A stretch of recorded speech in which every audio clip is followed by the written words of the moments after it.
We know it's been a busy day for webinars for ACE. I think we've all had 3 or 4 going on today, but we're glad that you could be here. Today, we've got 2 of our own that are going to be presenting a webinar to us. We've got Elizabeth Gregory North and Ellen Graves from Mississippi State University Extension. So I'm going to turn it over to y'all. Thank you, Justin. Elizabeth, you go ahead. Thank you, Justin. Thank you, everybody, for joining in. We are really excited to be talking with y'all this afternoon. We welcome all of your comments, questions, recommendations, better solutions. We don't pretend to have all the answers. Ellen and I have kind of grown in this together, and so we know how much we don't know at this point. So we are excited to be able to kind of share our journey with you and some things that we've learned along the way. So Ellen, if you want to advance. Yeah. This quote I found in the Journal of Extension back from an article that was published back in 2014. And even then, subject matter people were realizing the power of social media for extension and the need that we had to be present in social media because that's where our clients were, that's where they were moving to. And so I found this to be kind of a visionary statement that that it's useful to kind of keep in mind that we are doing this because that's where the people are, but it also is a great way for us to share education as well, not just to engage just for the sake of engagement, but to engage for the sake of really in extending knowledge and changing lives as we do in extension.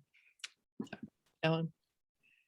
Okay. And this is kind of the situation in 2013. When Ellen and I both came on board here at Mississippi State, I came in February, and Ellen was my first hire in August. In fact, I created her position because we had nothing like it. And in some ways, our situation was a lot more like a ghost town than even the Wild West. I mean, there were very few accounts. And many of the ones that did exist were dormant. Some we had even lost access to because the person who created them had left their job and didn't give anybody the password. And I mean, it was just kind of a textbook of what not to do with social media when we came on board.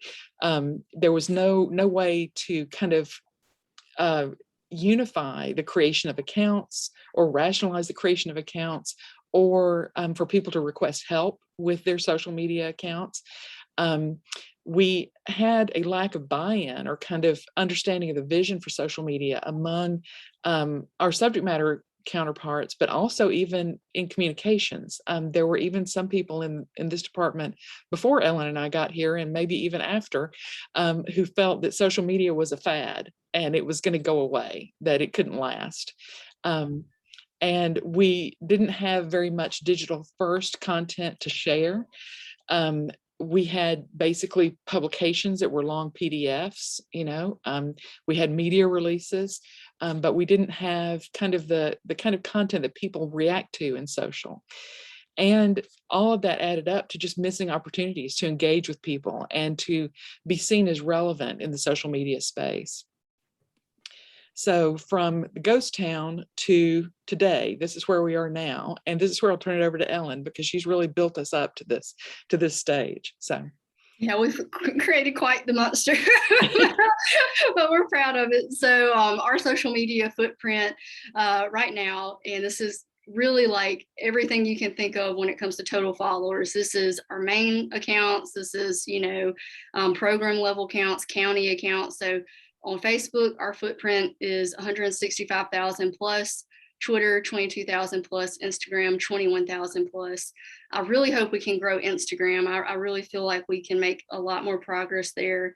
So looking forward to what that brings us. And then as far as just like the number of accounts that we have, so on the state level we have about 20 plus accounts.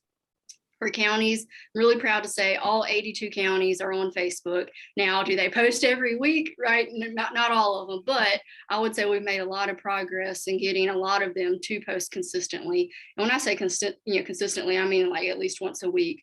But overall, 100 plus Facebook pages, 35 plus Instagram accounts. And then our program area, we have about 50 plus accounts as well. So it's a lot to juggle, but I think some of the models that we'll explain later kind of reveal how we do that. So Elizabeth, anything else you'd like to add about our footprint?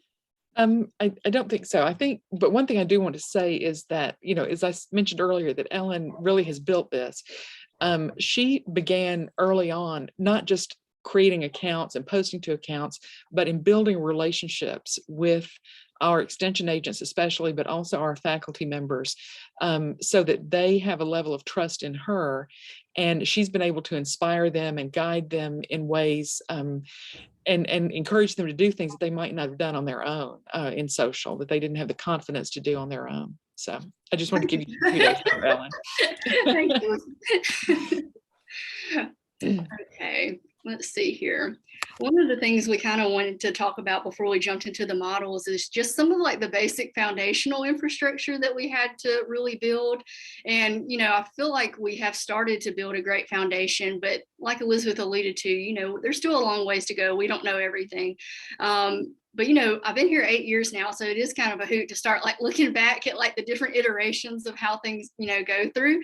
So one of the first issues that we knew we had was that everyone in the Wild West, counties, extension specialists, everybody, we're just creating new accounts willy-nilly, no formal way of doing that. So the naming protocol was all over the place. The visuals, were all over the place.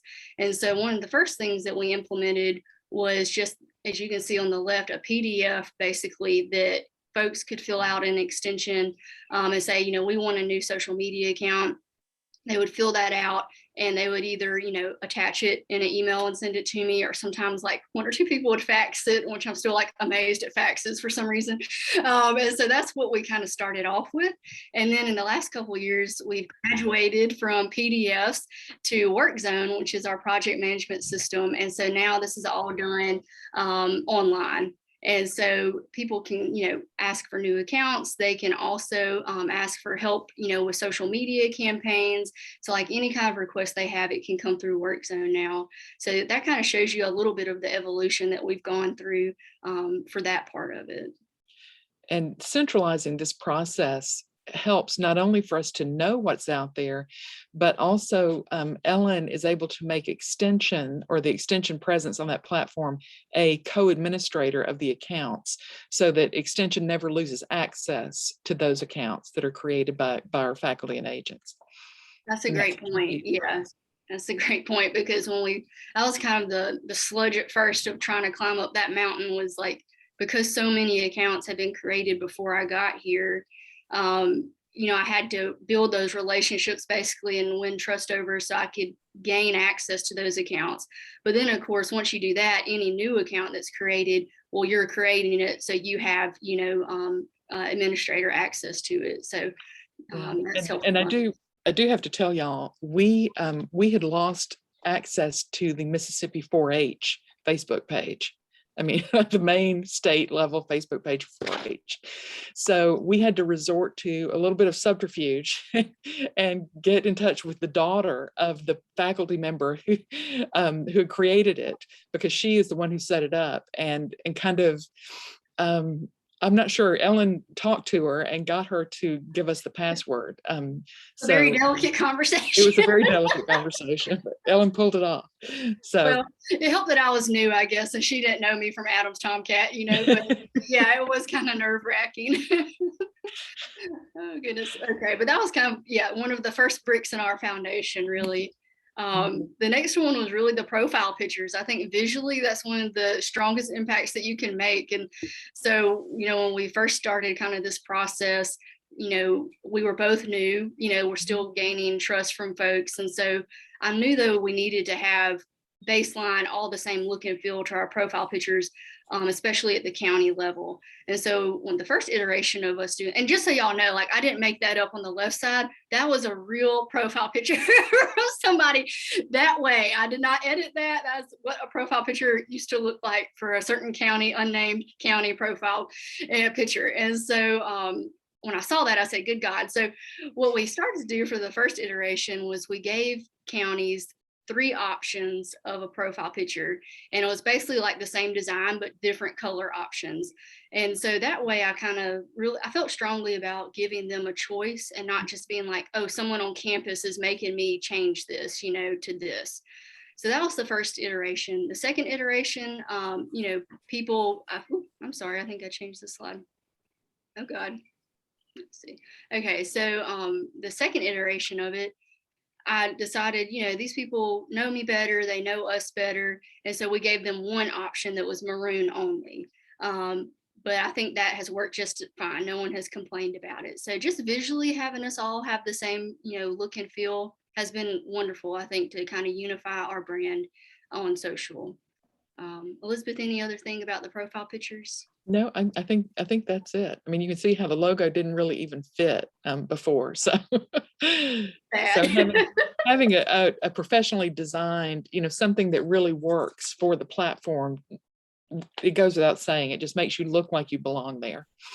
Totally. And I'll add too, just because, I have access to the back end of all the county accounts, I did not go through and change all the profile pictures for them on their pages. It was really a big push, lots of reminders, try to give them deadlines, to go change the picture yourself. I've done all the legwork for you, just update it, so I want to make sure y'all knew that it's not me changing all of those accounts, it's the agents.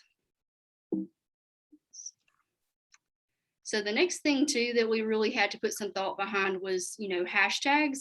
And this was really twofold. It was, to make sure internally that people were all, unified behind the brand through a hashtag internally, no matter if they were ag, natural resources, family consumer science, 4-H, whatever it is. But also the true goal, at least for me, is, I want our clients, the people who partake in educational opportunities offered through Extension, if they post about us, I would love for them to use the hashtag so we can really close the loop on that conversation. So people know that it's, not just something with their, courthouse or whatever. No, that was an Extension event that you went to, because they can understand visually the hashtag helps pull all that together. So we decided, and I'll tell you the backstory really of why you might say these hashtags are super short. Well, think about back in 2013, you had, what was it, 120, 140 characters in a tweet. You didn't have as much space as you do now. And so Mississippi State University Extension Service, that's a whole tweet in and of itself, And so we really did have to condense it. But I think really capitalizing the MSU part connects us obviously to the university, and then EXT, I hope, just reinforces, okay, that must mean extension, that must mean extension. 4-H is the same way. It's been a struggle to remember or tell folks basically don't include the dash in there, because the dash won't carry in, through a hashtag. But people are learning. And then Mississippi Crops is also another really big brand level hashtag that we've incorporated, because we do have such a large ag section of Extension here. And so, whether it's the peanut specialist like you see pictured there, or maybe our corn specialist, we want folks to know this is a Mississippi crop. We're not talking about Illinois. I love you, Illinois, if you're out there, but this is Mississippi. And so I'm pretty religious on every account that I have my hands on. You're going to see the hashtag. If you don't see the hashtag, you're probably like, Ellen must have had a stroke, because I'm pretty much putting it on every single thing that we do. And I also hope that's a good example for everyone else internally. Elizabeth, you have anything else? Yeah, I think that the Mississippi Crops is an interesting situation, because those faculty members, before Ellen and I got here, had created a blog on their own outside the Extension system on WordPress or somewhere. And so they had quite a following. It was the Mississippi Crop Situation blog, and it's still going on today. And so we were trying to find a way to get them back on the reservation, to get them back involved with the mainstream of communications about Extension. And so the social media presence, and we also got them to do a podcast that we help them with, has really helped us to get more of their content coming out through Extension's channels, as well as their own blog that's separate. Totally. And I think that's kind of the whole theme, right? How do you tame some of those wild horses, that are out there? We still have a couple, but I think we've made a lot of strides into getting folks to hopefully communicate and present our brands the same way. So that's a great example.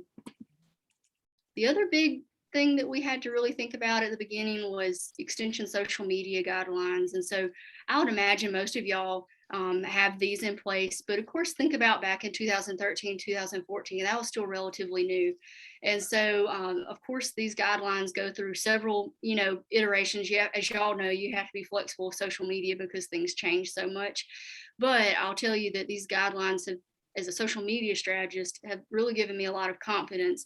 So that way, all the guidelines and rules, that we have are in an official document that's been approved by administration. So if someone gives me grief about something, I could say, well, look, Bobby Joe, it's in our guidelines, please, review them here if you have, any questions or if you're upset about something. But it just kind of makes me feel better that we have those, because it's always something that we can point people to.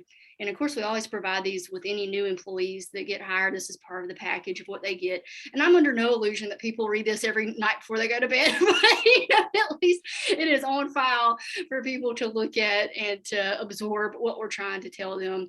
And I know Elizabeth, really, to her credit, I was still so green and new. I'd had no clue about how to put together guidelines. And so she was able to really help me, give us, some examples to go off of. And with her background, she's great at that kind of thing. And so it's really been a joint effort for sure. Oh gosh, I've gotten crazy here. Did y'all see that? I'm sorry about that. I clicked my mouse like 2 times and it just went berserk.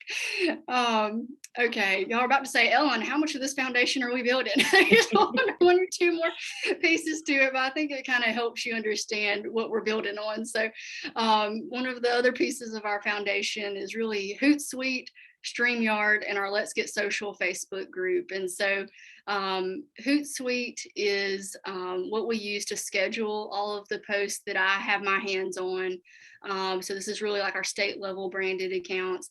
It's also the place where we pull the bulk of our analytics from. We still have to do some accounts by hand, it just depends. But Hootsuite is something that has really helped us. But I'm always looking at, is there something better than Hootsuite? I'm trying to make sure I don't get into a rut just because it's comfortable. So even in this new year, I'll probably be looking to see if there's something better. Like for example, this afternoon, Hootsuite, I tried to schedule out a tweet and they're having problems today and it wouldn't let me schedule out the tweet that I wanted to. So that was kind of a bummer. But for the most part, it has done what it's needed to do. StreamYard is something that's relatively new to us, and it's really was kind of put in place because of the pandemic. So back when we were all in lockdown, everyone's at remote locations, you can't be together. I said, well, I still need some sort of content, for social media of people talking together about certain topics. And so StreamYard is one of the things that we've gravitated towards. And this is, I think, their like mid-level paid version. And so StreamYard allows you to stream video, whether it's live or it can be recorded as well, to your Facebook pages, and so, or to YouTube, but we mostly use it for Facebook. And so this has been really helpful. I'm still learning really the potential that it has. But so far we've used it for things like Southern Gardening, one of our main branded horticulture brands. We do a Ask Me Anything every month where the host, Gary Bachman, goes live through StreamYard on their Facebook page, and we take questions from the audience about all things gardening and horticulture. You can show the comments on the screen. You can, I manage everything from the back end. God knows I'm not on the screen. And so that's how we've been using it primarily, but there's... Yeah, I about forgot about it. I missed the first 5 minutes, but I haven't learned anything new. God. Well, I hope next in the presentation, there'll be something new for you to learn. So StreamYard, though, is something I would recommend everybody looking into. And I'm excited to see really how we can use it in the future. And then the last thing is really the Let's Get Social Facebook group. So I'm really excited about this Facebook group. It's a private Facebook group that we created just for extension agents, for me to communicate with them about all things social media. And if y'all are like us, the last thing you want is another email. And I feel like a lot of extension agents are the same way, but I know they're on Facebook. I know they're looking at Facebook. And so we created this private Facebook group where just, maybe once a week, once every 2 weeks, I pop in with a good example, some encouragement, maybe some news they need to be reminded of, maybe a reminder to share some new content that we've put up. And so we've gotten a lot of great feedback. No one's left the group yet. And so I think that's a pretty good progress in that respect. I feel like I talked a lot just then, but Elizabeth, anything else on that? No, I think that's good. I mean, the StreamYard is, that is the second tool that we've used for live streaming video. The first one that we started with was, what was it called, Ellen? I think it was Be Live. Be Live. And it really, we were trying to do interviews with our health specialist and some of the people that he wanted to bring in to give more expert information about COVID. And it just really didn't end up working. And so we switched to StreamYard, and it does allow, it does better at doing those side by side, two people talking in different locations, sorts of live videos. And so we're glad to find that. But we would welcome y'all, if you have other tools that you'd like to suggest that are better than these. We're constantly looking for ways to improve what we're doing in planning and scheduling, but also in producing content. So Totally. that's it. Okay, Elizabeth, I'll hand it off to you to kind of describe Okay. maybe some of the content models. We over time, we've kind of evolved these 4 different models for creating and distributing content on social. The first is kind of more centralized, where AgCom creates or controls and distributes the content out to those accounts and propagates it out on the different accounts. Or we have the shared model, where we create and post content for program county accounts to share. We might post it on the state level accounts and then email people or share it with them by email to encourage them, go out and find this and share it on your account too. And then we have a lot of really good independent content that program and county accounts are creating unique material that's based on their local conditions or their local people or what's going on with their programs, and posting that. And then we can reshare it on the state level accounts. And then we have a kind of a blended model where we're producing some posts that we share with agents behind the scenes for them to customize, or for faculty to customize and post on their accounts. So that's kind of the way that we saw to parse it out, of the different ways that you can help everybody to stay on message, stay on brand, give them the support they need, but also give them the freedom to customize their own messages for their audiences and following. That's right. And Elizabeth has really helped me see it in this way. I think sometimes in my head, like I think about it like this, but I don't necessarily like think about it through a model, but this is what we're doing. It's just much more organized way to explain it. And I would say too, if I had to pick like which model do we use probably the most, I would say blended. And we'll have some more examples of that towards the end. Yeah, so this is an example of a centralized model, and Ellen and I were not very comfortable with this example, honestly, when it first was proposed to us. This is for Happy Healthy, which is our SNAP-Ed social marketing campaign for Mississippi, and the on social, the social presence and the social messaging is kind of they're doing it in 2 different ways. They have hired under the grant, they've hired an external marketing and advertising agency, and they're doing paid social and digital advertising.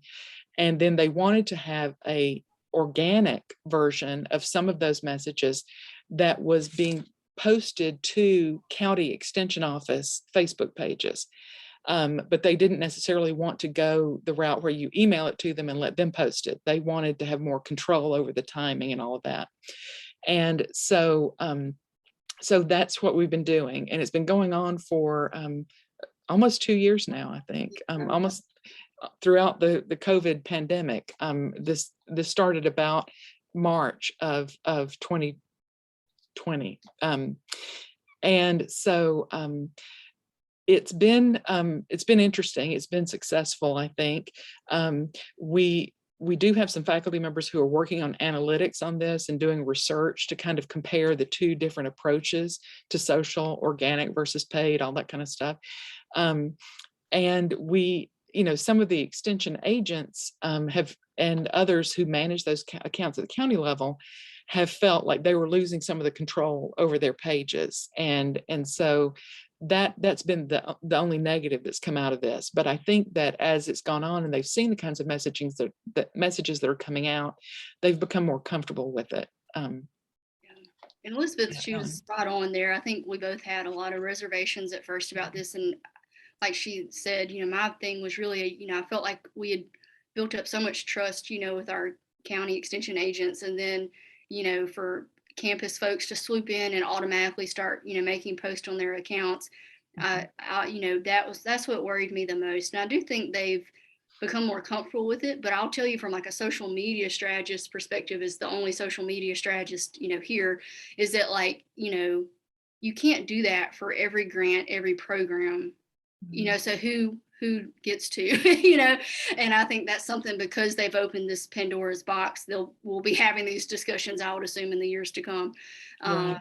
So Yeah, and you can see on this post, it says it was published by Lauren Colby Nichols, and she is not Ellen. She's in our technology group, and so she has been helping us with this campaign, just because Ellen, with the accounts that she manages, was not physically able to fit in posting this to all the county accounts, and so Lauren Colby has been pushing those posts out to all those different county accounts for us during the duration of this campaign. Oh, yeah, she's been a big help. And to be honest, it's because of the pandemic, her normal duties were scaled back because of the lack of in-person opportunities. So that's why Lauren Colby was really able to handle this. And I'm super grateful for her, because Elizabeth is right. I mean, it takes a lot of, it's an easy thing to do, right? But it's just very tedious and time consuming. And but hopefully someone's enjoying that cornbread out there.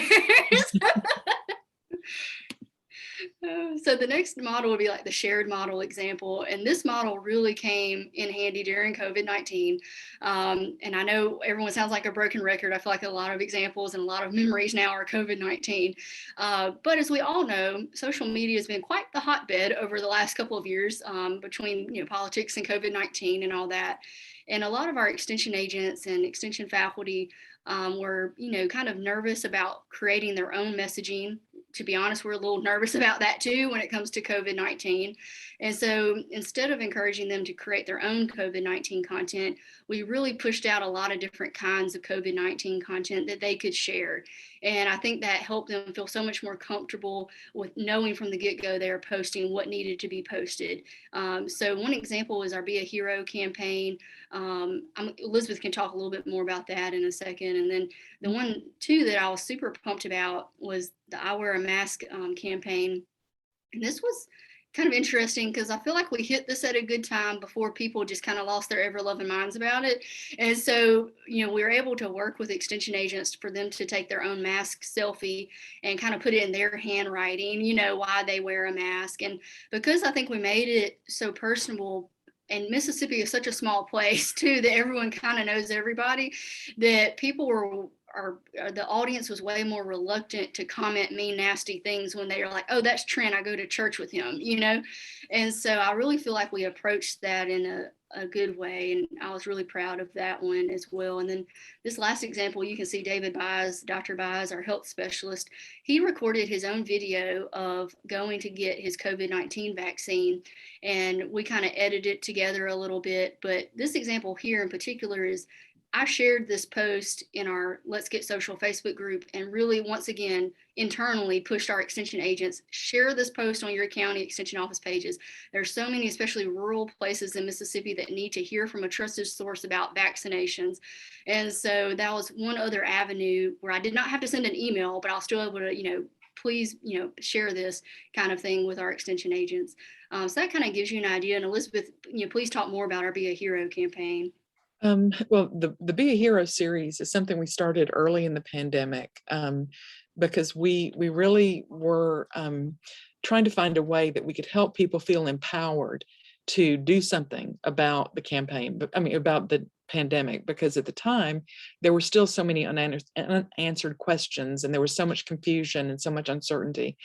And so over time, we've adapted the Be a Hero messaging to be, at first it was about wearing a mask and learning everything you can and all that kind of thing, to now being about the vaccine.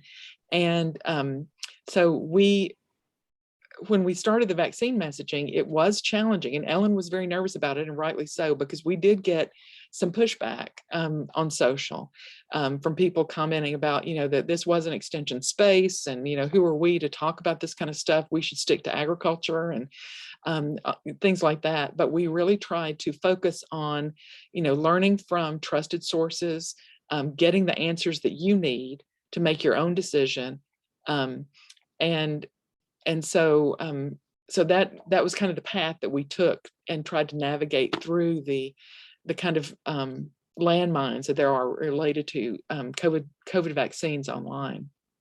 So Yeah, I think a lot of y'all who are hands-on social media strategists for your various organizations out there, if you've ever dealt with COVID-19 content, vaccination content in the last year or two, it's been a grind, hasn't it? So you got to always keep an eye on the comments and who's saying what. And, but I've also felt very encouraged because, the Extension Service, right, we're sharing research-based information. If it's ever needed more, I don't know, right? Now we need it more than ever on social media. So I really was glad we were able to step into the gap. I'm not saying I'm a superhero, but I was really pleased that we were able to provide that correct messaging to our audience during that time. So the independent model example is what you think it is, right? People, at a lot of different levels of extension, creating and posting their own content. And we've kind of been on a journey with a lot of different folks in extension, from people not wanting to be on there at all to hopefully, being convinced, by us that this is worth your time. And so we've seen a lot of folks step out and step up to the plate. So in particular, our crop specialist, God bless Eric Larson. He does a great job with his tweets. He's putting out relevant information that producers and ag industry folks need to know about. And so he's really great at that, as well as all of our crop guys. And then DeSoto County Extension Office, they have in particular really stepped up their game. And you might say, well, what's the magic bullet here? It's because they made it a priority. A lot of people think there's some sort of trick, but really it's because that extension agent you see in that Facebook Live screenshot, Laura Angel, she has made it an effort to corral her fellow extension agents to, at the beginning of every week, think of content, schedule the content. And so it takes time, but she's seen their local presence grow because of that. And DeSoto County is one of the most populous counties in the state. And so we really do need them to be active. And then as well as our program areas, our Extension Environment account is run by Dr. Leslie Berger. And she was one of those folks that was not really too gung-ho about using social media, but she did decide to, step out on the ledge, kind of see, test the waters. And as a result, she's connecting with a new audience, and primarily, especially on Instagram, a younger audience, people who this might be their first foray into understanding who Extension is and what we do. And so that cutie little lightning bug, is really lighting up the space for us on Instagram. And I'm really excited that folks across the board are stepping up independently to do their content. So, yeah, and just a little background. DeSoto County is right below Memphis, Tennessee, and so that's why it's so populous. That a lot of veteran communities are in DeSoto County. People who commute into Memphis and work during the day, and that's another reason I think why social is so important in that particular county, is that it enables them to interact with the people who live in the county but may not be there during the day. So it really works well for them in a lot of different ways. And we are showing you here some of our best examples. We do still have some counties that are posting, a PDF of really tiny type, as their graphic on their Facebook page. And so not everybody is doing as well as these examples, but they're learning and they're getting there. They are. And that's the important part, is that they're learning. But I know this is recorded, but I don't mind saying it because I'm a fairly transparent person. But, when I do see like kind of bad examples or examples that aren't really up to par with what we would like to see, I take a screenshot of it just because I feel like one day we can look back and be like, look how far we came, and put that in an extension social media scrapbook, because we have, a long ways to go. But one other thing too about DeSoto County I thought of was, during COVID-19, their county at the beginning was hit the hardest because they're so large, but because they had such a great independent, success already through their Facebook page, it was no problem for them to switch over to start posting about COVID content because they already had an audience built in. They were comfortable using social media. And so I feel like that really helped set them up for success when a real emergency happened. So I thought that was a pretty cool factor with that county as well. So the blended model is probably one of the ones that I'm most excited about, just because I tend to be involved a little bit more with the blended model. So Southern Gardening is a brand in particular that we're very proud of. And I really think, though, the success we've had is only possible because Gary Bachman, the host of Southern Gardening, has been willing to work with me and us to make sure the brand gets as much publicity as it can. And so Gary was very honest with me at the beginning of kind of us holding hands to get through. He calls me a social media goddess, which is sometimes embarrassing. It's kind of precious. But, he was really honest at the beginning that he was very comfortable doing scripted video that he did for TV, but he was really nervous about live video or just any type of video where it was not scripted. And so we've worked together through the last couple of years, and he's really gone to the other side. He could do a live at a drop of a hat. And so the blended model example, though, is really of like us both doing things to advance the social media presence for Southern Gardening. So on the left side, you see his part 2 of irrigation project on today's Daily Dose of Hort. So that is a video series that Gary Bachman does literally at his own garden at home, and his wife Katie films it, and it's just recorded in their backyard, no editing, no fancy lights. He does use a microphone that he has attached to his collar, but this is really just them in their backyard, and I don't do anything with it. He posts it himself, and it's just he does it pretty much on his own with his wife. And he started that at the beginning of the pandemic because he was at home, but he's carried it over even to today because people loved it. They got to see in his own secrets in his own garden. And so that's been really popular. The example in the middle is something that I would put out. So he puts out newspaper articles every week, a column. And so I'll take the picture and I put it in a template graphic that we've designed that has kind of the same look and feel every week. And I handle that for Gary. And then the example on the right is the StreamYard example of Gary doing an Ask Me Anything Facebook Live. So I'm producing this behind the scenes. I'm helping get links to answer questions for people. But of course, he's the on-air personality. And so I feel like this model has worked really well for Southern Gardening because it's not all on one person. And we kind of fill in the gaps of the skill sets of the other person, if that makes sense. And so Southern Gardening, I feel like, has been really a success story so far with this type of model. Anything with Southern Gardening, Elizabeth, that you'd like to add? I think this, in the early days, I was trying to get Gary to let us help with the social media for Southern Gardening. And this kind of feeds into a topic we'll bring up later, but he was really, at the time, he was trying to go from associate professor to full professor. And he was really anxious to do as much as possible himself to get the appropriate credit that he would need for his dossier for promotion. And so that's another piece that we'll be talking about later. He once he was promoted, he was much more open to letting us do whatever we wanted to help him with his social media. So it's going to be a sad day when he retires because we have built up such a great, working relationship here to get all this done. And y'all know, I would imagine a lot of y'all out there know that especially gardening content, horticulture content, super popular topic for Extension. So we've really leaned into that very hard. So the next model, or the next example in this model, blended model, is the walkaway program that was delivered via a Facebook group. So this was done during the beginning of the pandemic, first time we've ever had like an actual extension program delivered via a Facebook group. And this was new territory for me. I'd never done this before. I've never worked with extension agents to do this type of thing before. But the key here, once again, and this is going to be a repetition, right? Just same way with Gary Bachman, the Northeast extension agents who delivered this walkaway program worked with me from the beginning. They had planning meetings that I was invited to, that we talked through all the possible problems, challenges, solutions. So that way we had a good foundation for when we actually launched this program delivery through the Facebook group. So, AgCom created the Facebook group But then it was really up to the extension agents to deliver, of course, the actual educational content. So you'll see on the left, Josephine Tate, one of my favorite extension agents. She's a hoot, but she went Facebook Live at the beginning of the week to deliver that week's lesson. And then you'll see maybe during the middle of the week, we would actually have like a client post a selfie picture of them exercising with their friends.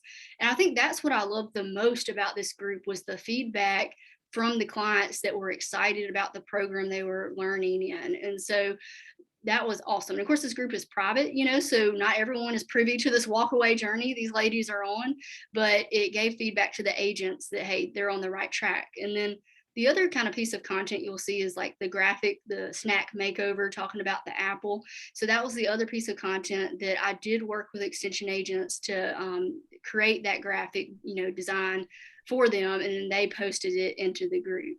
And so those are kind of the different pieces of content. And at the very end, when the program delivery was done, of course, they submitted all the right links to get survey information back from the clients who participated. And so, and then I believe even one of the clients wound up being featured in our Extension Matters magazine. And so a lot of fruit, pun intended, came from this program Facebook group. And I, hope that we can get more folks in Extension to understand there is a space here where your clients might not be willing to physically come into the office to learn from Extension, but they are willing to learn from you in different ways if we're just open to that. And I think this is a great example of us doing that very thing. So Elizabeth, what do you think about this? I really don't have anything to add about this. I have really believed for a long time in the power of a group and on social, especially for a program like this, where you have people who are coming together and they want to lose weight or they want to get healthy, but they don't necessarily want everybody to know what they're doing. They don't want to be so public with it. They might not be comfortable being public with it, but it's a way for you to kind of give them a safe space where they can share information with each other. They can ask questions. They can feel like, they're not going to be made fun of for asking those questions or for things they didn't know. I just think that the group has a lot of power for different extension programs. And I was really glad to see that this one is really the first one that we've done that was really focused on a program experience, not a program area, but a program experience, worked so well. So. So this is one of the last kind of examples of blended model, and that's our whole idea of prepackaged posts for specialist emails and prepackaged posts for our Extension Matters magazine. So one of the things that I noticed early on here is that, I would all of a sudden like log on to our Facebook and I would see like a domino effect. Like all these county offices would be posting about like a certain event that was coming up. And I'd be like, who told them to do this? I'm like, where is this coming from? They would all, of course, be using different ways to communicate about it. Some of them would have a graphic, some of them would not. Some of them would have just a logo. Some of them would just put, here's an opportunity, no other information. And so there's just so many different ways that people are communicating about the same thing. And so one of the things that we had to get figured out was like, okay, what is pushing them to all do this? Well, that's because specialists were sending emails to certain email list of agents that I was not on the email list. And so, but I would see the ending kind of domino effect of it though, right? So that was one of the first things we had to get figured out is like, okay, well, let's get Ellen added to the email list so we can kind of understand what they're communicating about with who, so we can step in and help them, communicate better about this. And so that was one of the first steps we had to do with that. The second part was, okay, how do we identify specialists that can work with us to develop a prepackaged post that they can send in their initial email to everybody on that list, so they can make it super easy for the extension agent to say, oh, specialist Blake Layton has already done a prepackaged post for me. I just have to copy and paste, the actual text, and I just have to download the graphic and it's done. And so that way we present such a better way of communicating about, whether it's a course or an event, a program that's happening. We're all using the same graphics. We're all using the same language. And so that's been really helpful. We're not, and this is, honesty hour, we're not doing that super wide scale right now. We've really just identified certain folks that can work with us to do this, but I hope, it becomes more commonplace. And then the other kind of part of this is the Extension Matters magazine. So kind of same principle. We would have a new issue drop of our Extension Matters magazine, and extension agents would have, certain clients maybe featured in that magazine. And the heart is there, right? They're like, oh, I need a post about this. A+, right? That's what we want you to be thinking. But of course, once again, they would be posting different ways, different about it. So they might get the magazine and place it on their desk and take a literal picture of the magazine story and post that, and that's it.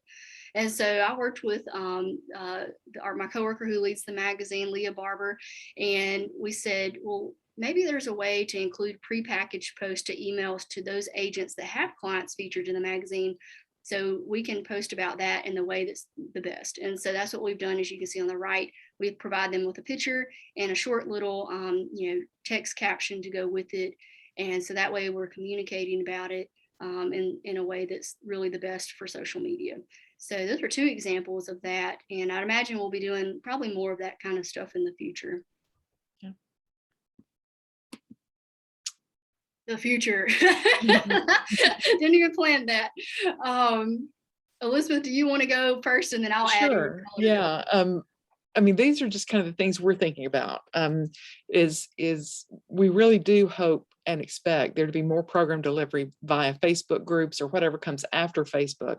But this idea that you can have these communities of interest online, we saw that happen within our system with e-extension. We had the communities of interest, the communities of practice. And so bringing people together in online communities, I think is going to be key, whatever platform it happens on. I think too, we're going to benefit from kind of generational evolution, that as people like me retire, who aren't digital natives, I think that younger faculty and younger extension agents are going to feel this as a matter of course. But I think Ellen and I were talking, we think this could create a different problem, in that having grown up with it, social media, they're going to think, well, who is AgCom to tell us how to do our posts, So we're going to have a different need to kind of help them stay on brand and stay on message. Also, I mentioned that with respect to Gary Bachman, how do you evaluate social media for reporting purposes, for promotion and tenure purposes? And so we need a better social media solution for that. Digital Measures is the reporting system we use here in Mississippi, and extension people struggle with it. They don't feel that it really represents or gathers the information in a way that makes sense for extension. And it's been kind of a moving target. Whenever somebody changes positions related to the evaluation, then we have to start all over with communicating with them about how important it is to give credit for social media and how to make sense of social media for reporting purposes. And so I'm going to leave it with Ellen for the virtual reality platform. I'm hoping I'll be retired by then. Maybe I will be too, maybe. At first, when I heard Mark Zuckerberg actually talk about virtual reality, I was like, I was very skeptical. But then I listened to him, and he's not my favorite person in the world, but I listened to what he had to say about it, and it kind of made more sense in a practical way. So when Ellen Graves from Little Ackerman, Mississippi thinks about virtual reality, this is what my brain thinks about is, okay, the ability for like extension corn specialist Eric Larson to virtually project himself in front of an extension audience in Ackerman, Mississippi, population 2000, right? There's going to be ways that we can present what we do virtually to people, because technology will have progressed to that point. And then another more practical application is, and this was Mark Zuckerberg talking, was like, you're driving in your car and you're trying to figure out where to go, and you're looking for a specific place. Well, you're going to have the virtual reality to be able to press out on the roadway. Here's a button, here's an indicator of where you're looking for, turn here. Or if you're in a friend or sitting at a table and you want to play chess, he thinks one day your phone screens are going to be able to project a chessboard in front of you on that table. And so at first I was like, that's ludicrous, but I think the last year or two has taught us anything is possible. And so I don't know what will happen, but I do think it's important, and I'm sure everyone does, right, that in order for extension to stay relevant, we can't just, stay hunkered down in what we're used to doing. We do have to think critically about how can we use these new technologies to our advantage and get on board early so we're not playing catch up, to the point where it's already irrelevant by the time we figured it out. And so I hope y'all don't think I sound like kind of a crazy person talking about virtual reality, but I do think it'll be interesting to see how that progresses in the next couple of decades for sure. And two, I kind of just wanted to end with this quote, because as a social media strategist, I've had a lot of different conflicting, I think, viewpoints in my own head and heart about social media and the space that it's become. And I think, like everybody, you have good days sometimes, and then you have other days where you're like, is this the right space? Am I contributing to something that's not good? But this quote from Malala, I thought really spoke to that. She said, "What is interesting is the power and the impact of social media. So we must try to use social media in a good way." And I think with Extension, we're made for this moment, right? We have research-based information that people can trust. And that is what is needed in the social media space. So I think to lay down the skill sets that I've been blessed with, that Elizabeth has blessed me with this job that I'm in, to lay that down and walk away from that challenge when I know I can help with that. That's something y'all can tell. It's almost like a therapy hour now. That is what I've been thinking about in my head. And I hope if anyone's struggling with the idea of social media, this quote leaves you in a good kind of headspace. And this is the end. So of course, Elizabeth and myself, we won't be doing our jobs if we didn't push, our social media handles. We encourage you to follow us, help us figure out how to do things better. And if you have any questions, I also put up our email addresses up there in case you wanted to screenshot that or look at that later. Because I think we can all learn from each other, because we're all in this together, y'all. That's kind of my one big takeaway. Elizabeth, would you like to say something?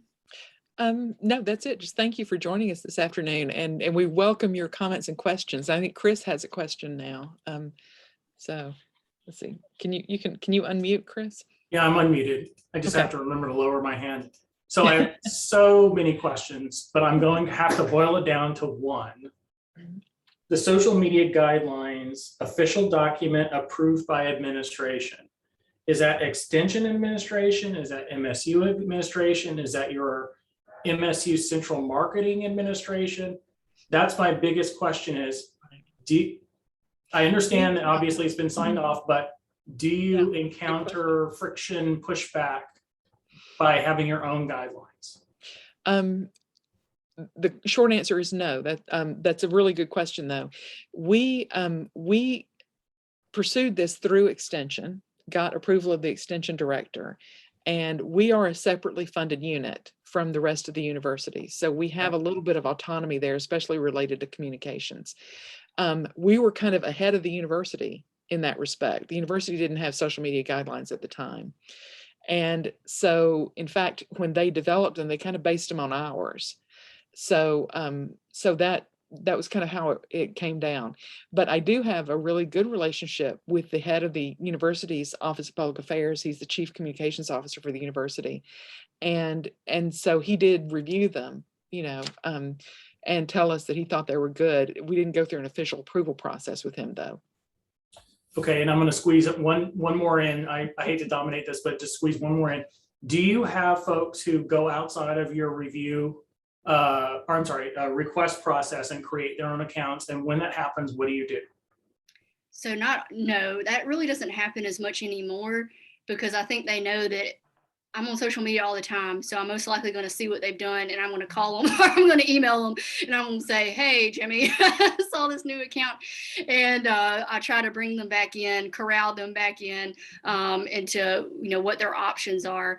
And so most of the time, and a lot of times, y'all, people are not doing it to be malicious. They literally just didn't know, or maybe they, forgot that part of the guidelines, and they're just in a good way trying to get on social media, and I respect that so much.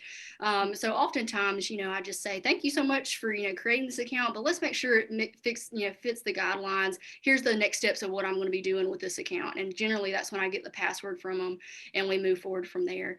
But yeah, it was harder, I would say, the first 5 years of this job with those situations. The last probably 3 years has improved. Although I feel like I should knock on some wood. I'll probably get off of here and have like all these random newly created accounts outside of the system. But it's been a process, but I feel like we're at a good space with that right now. I think that the organizational understanding of social media has evolved. When we first started, I think everybody saw it. Not everybody was doing it, and people wanted to do the cool new thing. And they've kind of realized, this is an official communications channel. And so I need to be more professional about it. It's not just my doing this thing on my own. And so I think it's Ellen's raising the visibility of social media as an official communications tool has helped to bring more people in line with how we need to handle it. And to be honest, a lot of people want the help. A lot of people still aren't comfortable. So I think most of the time they welcome someone whose like job it is to help them do this. Most of the time they seem pretty welcoming and understand that. Let's see. Dara, did you have a question?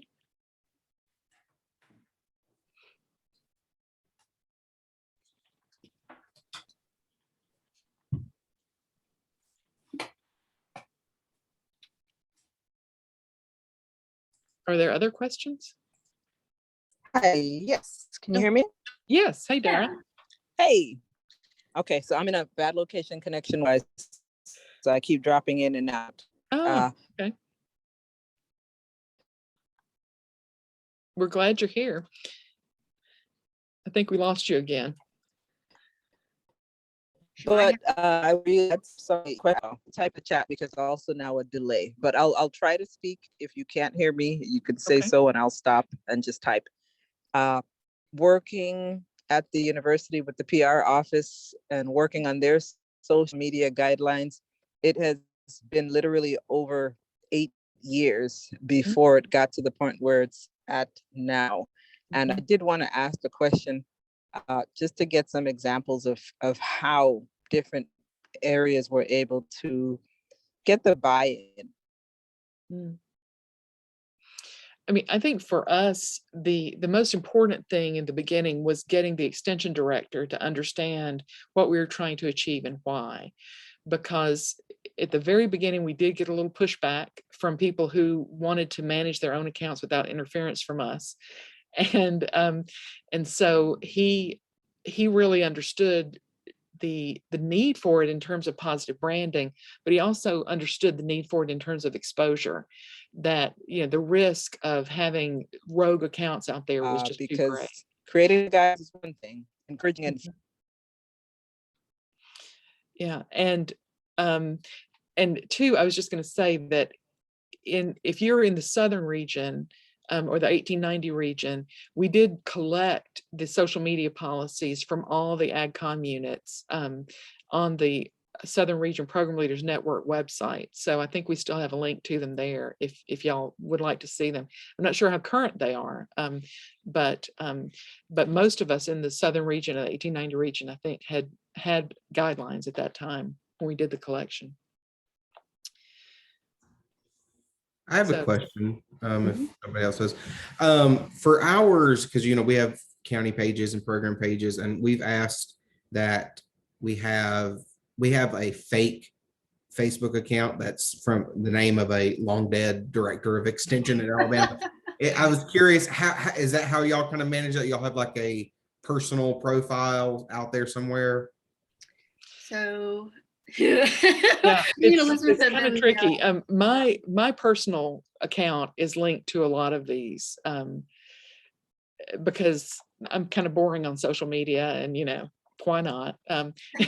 So when I get ready to retire, we're going to have to figure out something else.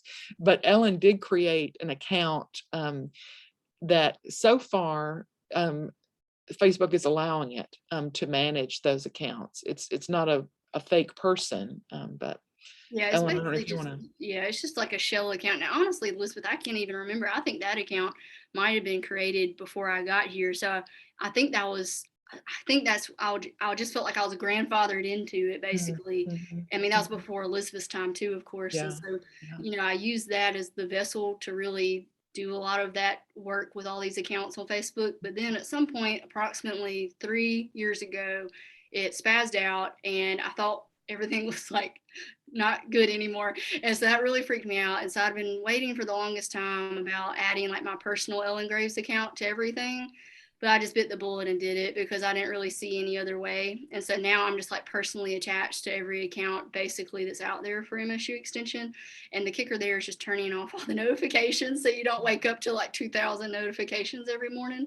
But I really hope that Facebook, with everything they've got going on, I hope it's on their agenda to figure out a better way for this type of management style, because it's just not a good idea long term to have it done that way. But that's where we're at right now. I do wish that they had it where like a page could manage a page instead of a personal profile. We are highly considering and trying to develop a potential social media specific position with us, because we don't have one. It's kind of a all hands on deck situation. And the more I look at it, the more involved that you really have to be to manage that. So I do appreciate y'all's presentation. We hope it was helpful. Yeah. Any other questions?